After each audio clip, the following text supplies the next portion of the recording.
হ্যাঁ ভোট মানে পাকিস্তানি আর না ভোট মানে ভারতী। আবার অনেকে বলতেছে যে হ্যাঁ ভোট মানে বাংলাদেশি।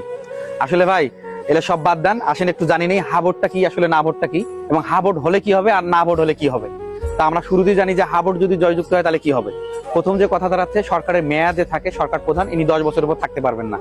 দ্বিতীয় নম্বরে আমরা বলতে পারি সরকার এবং রাষ্ট্রপতি, সরকার প্রধান এবং রাষ্ট্রপতির মধ্যে একটা ক্ষমতার ভারসাম্য থাকবে। 3 নম্বরে আমরা বলতে পারি যে আমাদের যে নির্বাচন হয়, সংসদীয় নির্বাচনের পূর্বে একটা তত্ত্বাবধায়ক সরকারের বিধান থাকবে। এই তত্ত্বাবধায়ক সরকারে আবার কি থাকবে, নির্বাচন কমিশন এবং পিএলসি পাবলিক কর্ম কমিশন থাকবে, এবং সরকার দল এবং বিরোধী দল এই দুই দলের সমন্বয়ে কিন্তু আপনার তত্ত্বাবধায়ক সরকারটা গঠিত হবে। কত সুন্দর বিষয়। আমরা আবার 4র্থ নম্বরে বলতে পারি যে আমাদের যে রাষ্ট্রপতি আছে, রাষ্ট্রপতি চাইলে কিন্তু কোনো অপরাধীকে সাধারণ ক্ষমা করে দিতে পারে না। এই বিগত দিনে দেখা গেছে যে মৃত্যুদণ্ড প্রাপ্ত আসামিকেও রাষ্ট্রপতি ক্ষমা করে দিছে। তো হ্যাঁ যদি জয়যুক্ত হয়, সেক্ষেত্রে রাষ্ট্রপতি কখনোই একজন আসামিকে তিনি খালাস করে দিতে পারবে না। আমরা 5ম নম্বরে বলতে পারি মানুষের যে মৌলিক যে সেবাগুলো আছে, ইন্টারনেট সেবা চাইলে কোনো সরকার বন্ধ করতে পারবে না, প্রয়োজনে বাড়াতে হবে, বন্ধ করা যাবে না। আমরা 6 নম্বরে বলতে পারি আমাদের যে মাতৃভাষা বাংলা ভাষা আছে, এটা আমাদের রাষ্ট্রীয় ভাষা।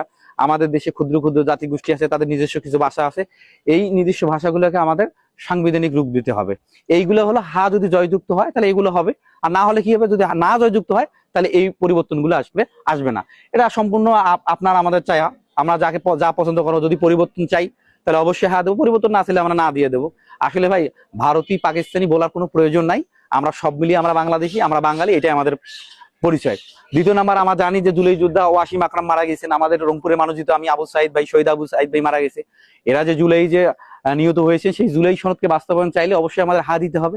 আমাদের শহীদ ওসমান মীর হাদি ভাই আছে, তার যে স্বপ্ন ছিল, আগামী স্বপ্ন একটা ইনসাফের রাষ্ট্র ছিল, অবশ্যই হা দিতে হবে। আর যদি না, এগুলো কোনো প্রয়োজন নাই, তাহলে না দিতে হবে। এই ক্ষমতা আপনার, এই ভোট দেওয়ার এখতিয়ার আপনার, কেউ আপনাকে কোনো বিষয়ে বাধ্য করবে না।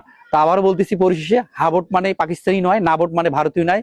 আমরা সবাই বাংলাদেশি, আমাদের পরিচয় একটা, আমরা বাঙালি বাংলাদেশি। ভালো থাকবেন।